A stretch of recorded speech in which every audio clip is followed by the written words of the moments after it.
This is the Wii Viewer! The Little Wii Viewer! And the Littlest Wii Viewer! And we're gonna review Wreck-It Ralph for the Wii. Normally we don't do games based on movies because they have such a limited lifespan, but since I figured this was based on the video game world, it would be okay. Was the fact that the movie was based on video games, did it make the movie more appealing to you? Yes, very. It has a cool little gimmick in the background that wants to say, hey, look, you know these people, don't you? The story's about, well, actually we can't tell you the story because the story's based on what happens after the movie. So if you've never seen the movie, the very first second is a very big spoiler for you. Yes, we booted up the game and we're like, hope you didn't want to see the movie. I thought it was going to be a game based on the movie, not a game based on what happens after the movie. But that's what this is. I thought the game would be based off, well, the games. You know, for Fix-It Flex Jr. is going to be the actual video arcade game. And for Sugar Rush, it's going to be like a racing game. And Heroes Duty would be like, you know, one of those Call of Duty pew pew pew games. Come on, if you're going to do it right. Pew pew pew pew.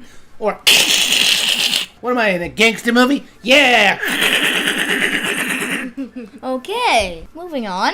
But the games were not. They're a platforming action game. But the problem I had with the game was that the levels themselves really didn't seem connected to the actual movie or the locations in the movie or anything that have to do with the movie. They seem like they're just random areas thrown together to make it look like it's somewhat like the movie, but not really. Then again, all video games are just random places and random things. No, that's not true.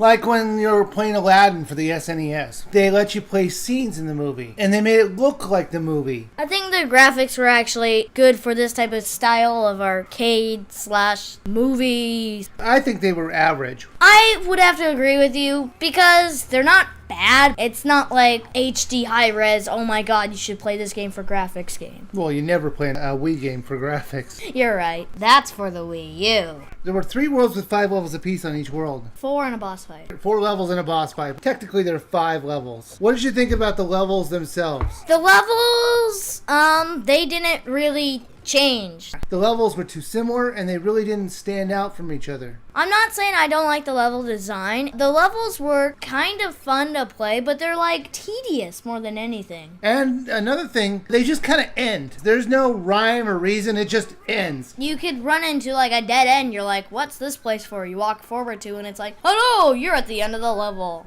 So you can play as 2 different characters. Why don't you talk about that, little sweet viewer?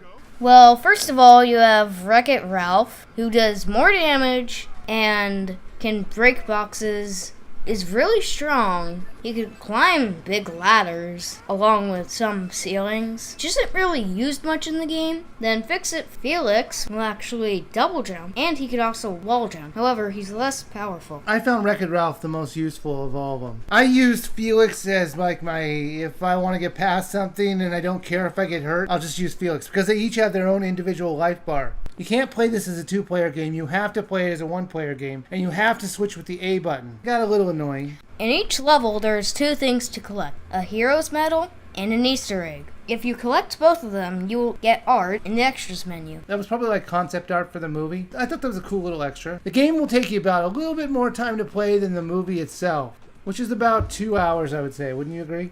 Yes, and that's a pretty bad gameplay time.